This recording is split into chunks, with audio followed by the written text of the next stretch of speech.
আপনার এই সন্তানকে যদি প্রকৃত মানুষ করতে চান, আপনার এই সন্তানকে যদি প্রকৃত গড়ে তুলতে চান, তাহলে আপনি রেখে গিয়ে চলবে না।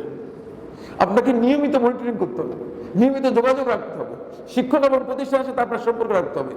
আমরা ইনশাআল্লাহ তাআলা প্রতি 2 মাসে অথবা প্রতি 3 মাসে এখানে একটা অভিভাবক সমাবেশ নিয়মিত হবে এবং প্রত্যেক অভিভাবককে আসতে হবে।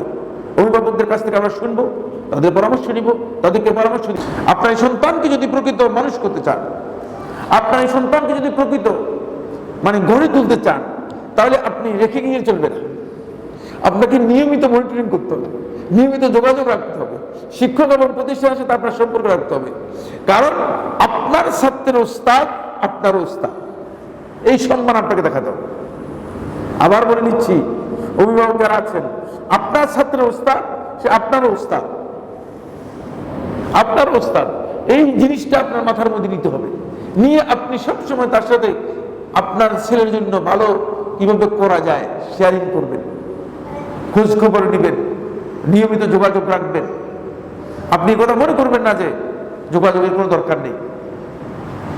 এই জন্য উন্নত প্রতিষ্ঠান যেগুলো আছে, পৃথিবীর সবচেয়ে উন্নত মানের যে প্রতিষ্ঠানগুলো আছে, সেখানে অভিভাবক সমাবেশ হয়।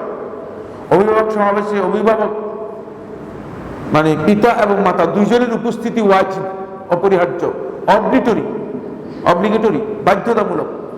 যদি উপস্থিত না হয় তাহলে সেই অভিভাবককে শোকজ করা হয়।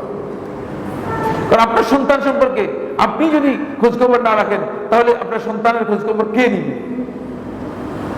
সন্তান হচ্ছে আপনার মূলধন, সন্তান হচ্ছে আপনার জীবনের জন্য আপনার সবচেয়ে বড় ইনভেস্টমেন্ট, সন্তান হচ্ছে আপনার সবচেয়ে বড় সম্পদ এই পৃথিবীতে। সুতরাং এই সম্পদটুকু আপনি নষ্ট করে দেবেন, আপনি বেখবর থাকবেন, অন্য যদি নষ্ট করে দিয়ে কি করবেন? এই জন্য আপনাকে সবসময় সেখানে উপস্থিত থাকতে হবে। আমরা ইনশাআল্লাহ তাআলা প্রতি 2 মাসে অথবা প্রতি 3 মাসে এখানে একটা অভিভাবক সমাবেশ নিয়মিত হবে এবং প্রত্যেক অভিভাবককে আসতে হবে। অভিভাবকদের কাছ থেকে আমরা শুনবো, তাদের পরামর্শ নিব, তাদেরকে পরামর্শ দিব। আজকের আলোচনা খুব সংক্ষিপ্ত, এই জন্য আমরা আজকের আলোচনার মধ্যে এই কথাগুলো ক্লিয়ার করে দিলাম। অভিভাবক যারা আছেন তারা খুবই শেয়ারিং এর দিকে যাবেন। সন্তানকে শুধুমাত্র মাদ্রাসায় রেখে দিয়ে চলে গেছেন আর সন্তান অনেক বড় আলেম হয়ে বের হয়ে যাবে, এই ধারণা করবেন না। সন্তানের পিছনে শ্রম দিতে হবে। যারা সন্তানদের পিছনে শ্রম দিয়েছে তাদের সন্তানরাই অনেক উপরে উঠতে পেরেছে। এই কাজটি করবেন, এটা এটা এটা ইবাদতের কাজ, এটা অনেক গুরুত্বপূর্ণ কাজ। এতে আপনার সন্তান একদিন অনেক বড় হবে, সেটা আপনার সুনাম হবে এবং আখিরাতে আপনি এর জন্য আল্লাহ তাআলার কাছে মর্যাদা পাবেন। আহাযা সুবহানাকা আল্লাহুম্মা ওয়া বিহামদিকা আশহাদু আল্লা ইলাহা ইল্লা আনতা আস্তাগফিরুকা ওয়া আতুবু ইলাইক। তোমরা